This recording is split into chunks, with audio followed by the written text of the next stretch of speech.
Hello, my name is Malcolm Mundy. I'm an astrologer here in Austin, Texas. This is the New York Stock Exchange portion of my predictions for the year 2012. I'm going to be looking at the chart of the New York Stock Exchange. The New York Stock Exchange was born as an entity on March 17, 1792, 8:52 a.m. New York, New York. There are a few charts that use different times. This was the time and date as far as when the first trade took place under a buttonwood tree. And there are different times that have been advocated. Some include, I think there was one that was a quote-unquote Freemason chart that advocated certain stars in Taurus being the symbol of money as the ascendant, the rising sun, and I looked at different ones as I did with the United States of America and with Ron Paul and things like that. And this one has seemed to have the best reputation over the years. It's been used by a lot of different astrologers. And it does seem to reflect what the New York Stock Exchange is as an entity. Jupiter's going to be in the 10th house until late May of this year.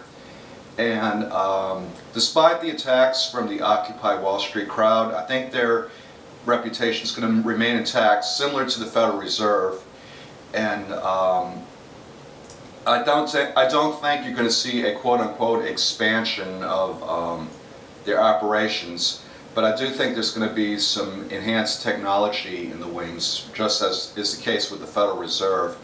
And I also think you're not going to see the Occupy Wall Street crowd go away. Nobody has jumped from the high buildings, even though they have chanted this. I do think you're going to see more continued protest. And as the stock market goes higher, I think you're going to start to see these numbers of protesters start to dwindle away. I am predicting a new high in the Dow Jones Industrial Average. I know I did that last year and I was not correct. So I'm at risk of Albert Einstein's law, whereby the definition of insanity is using the same method incorrectly again and expecting the same results again, twice. But this is a presidential election year and the odds are in my favor for a new all-time high. I thought we'd get it last year, but I was wrong. But I think we'll get it this year. The Dow Jones Industrial Average has to go past 14,198. I predict that the Dow Jones Industrial Average, which is a composite index of the 30 largest blue chip companies, I predict this will be 15,000 plus for this year.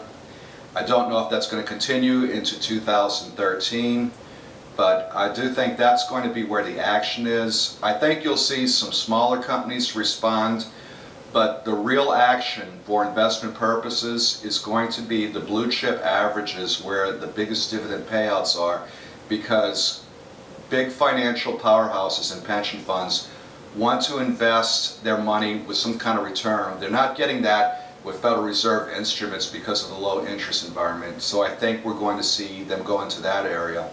And as far as gold and silver is concerned, I do think gold is going to drop below $1,500 an ounce, where I think it will be a good buy. And I think silver is going to drop to the $23 to $16 range, where I think that will be an absolute must buy. And this is going to be in lieu of a deflationary environment. I think the price of oil is going to drop below $75 a barrel. And this is also because of a deflationary environment, which I think is going to be pushed in the war on Iran. We're going to be fighting Iran just like we fought the Russians. We're going to hit them where it hurts, their pocketbook. Anyway, Saturn is going to be in the 4th house all year, as is the case with the Federal Reserve. I think you're going to see less meetings. I think you're going to see requests for inquiries and possible audits into certain kinds of operations of the exchange. And I think you're going to see real restriction to that, being that this will probably be a banner year for stocks and they won't want to mess that up. But there are going to be some feisty individuals who are going to want an investigation into corruption. And they won't get it with Saturn in the 4th, I think. Uranus is going to be in the 9th house all year. The 9th house is one's international exposure and long distance travels.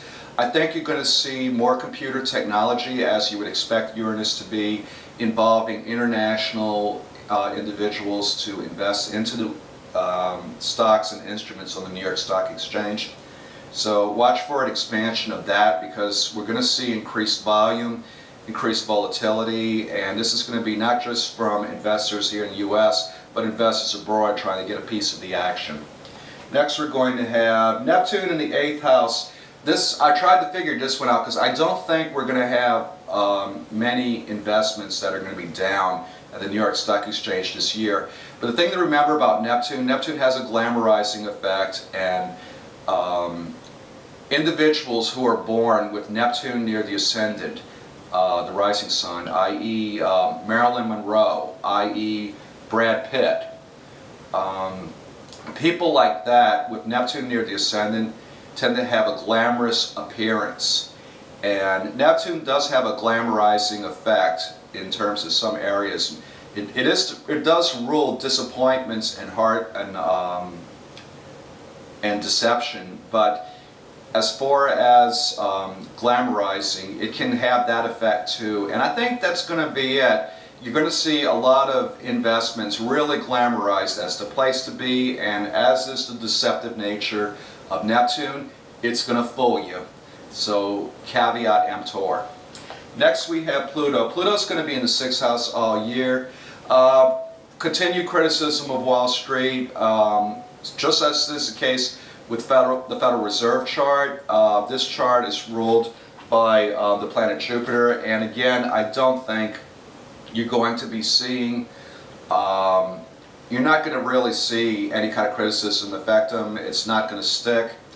And I also think you're going to see transformation of some of your operations, and you'll probably see a turnover of people who work the floors and so forth, because of new increased volume and new increased volatility due to higher stock prices. And I'm going to leave it at that. We're now going to go to two interesting topics, Israel and Iran. First, we're going to start off with Israel.